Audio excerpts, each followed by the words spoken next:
संतोष देशमुख हत्या प्रकरणामधील 8 आरोपींवर मकोका लागलेला आहे। सुदर्शन घुले, सुधीर सांगळे, विष्णू चाटेसह 8 आरोपींवर मकोका लावण्यात आलाय। बीड हत्या प्रकरणामध्ये वाल्मिक कराड हा अद्याप आरोपी नाही, त्यामुळे कराडवर मकोका लागलेला नाही। अंडरवर्ल्डचं कंबरडं मोडण्यासाठी मकोका हा कायदा आणण्यात आला होता। कोणत्या आरोपींवर मकोका लागलेला आहे ते आपण पाहूया। तर बीड हत्या प्रकरणामध्ये सुदर्शन घुले, सुधीर सांगळे, विष्णू चाटे, प्रतीक घुले, जयराम चाटे, सिद्धार्थ सोनवणे, महेश केदार आणि कृष्ण आंधळे यांच्यावर मकोका लागलेला आहे। कृष्ण आंधळे अजूनही फरार आहे। संघटित गुन्हेगारीवर वचक ठेवण्यासाठी टाडाच्या धर्तीवर 1999 मध्ये मकोका कायदा बनला। परवानगीचा अर्ज मकोका कायदा कलम 23(1) नुसार पोलीस महानिरीक्षक दर्जाच्या अधिकाऱ्याकडे पाठवला जातो। अर्जासोबत आरोपीचे किंवा गुन्हेगारी टोळीच्या मागच्या 10 वर्षांच्या गुन्ह्यांचे तपशील दिले जातात। अहवालाचा अभ्यास करून मकोका लावल्यास पोलीस महानिरीक्षकांकडून मंजुरी येते, तर सदर परवानगी मिळाल्यानंतरच मोक्कांतर्गत कारवाई केली जाते। मकोका लागल्यानंतर काय शिक्षा मिळते तेही पाहूया।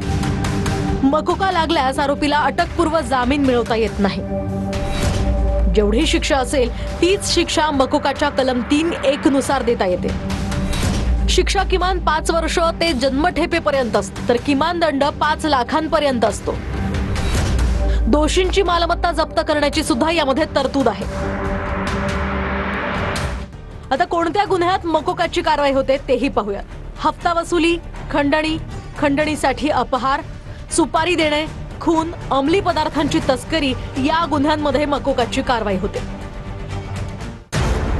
मकोका लावण्यासाठी गुन्हेगारांची 2 किंवा अधिक लोकांची टोळी असावी लागते।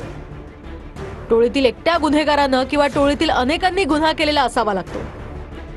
आरोपींपैकी एकावर 10 वर्षात 2 गुन्ह्यांमध्ये आरोपपत्र सादर असणं सुद्धा बंधनकारक असतं। पोलिसांना आरोपपत्र सादर करण्यासाठी 6 महिन्यांची मुदत मिळते, तर गुन्हेगाराला लवकर जामीन नसल्यामुळे अनेक गुंड वर्षानुवर्ष तुरुंगात राहतात। संघटित गुन्हेगारीला नियंत्रित करण्यासाठी तत्कालीन महाराष्ट्र सरकारने 1999 मध्ये मकोका कायदा हा आणला होता आणि या कायद्याअंतर्गत कारवाई करण्याकरता आरोपींची एक टोळी असावी लागते। कलम 23 अंतर्गत पोलिसांना एक प्रायर अप्रूव्हल पूर्व परवानगी घ्यावी लागते। ही पूर्व परवानगी घेतल्यानंतर पोलिसांना त्या संपूर्ण टोळीच्या सदस्यांचं एक कुंडली काढावी लागते की गेले 10 वर्षात यांनी कशा स्वरूपाचे गुन्हे केलेले आहेत। पोलिसांना 180 दिवस मिळत असतात ह्या संपूर्ण प्रकरणात तपास पूर्ण करून दोषारोप पत्र दाखल करण्यासाठी। ज्या ज्या लोकांनी या आरोपींना सहकार्य केलं असेल त्यांच्या विरुद्ध देखील कारवाई करता येते। अशा स्वरूपाचे संपूर्ण तरतुदी या कायद्याअंतर्गत आहेत।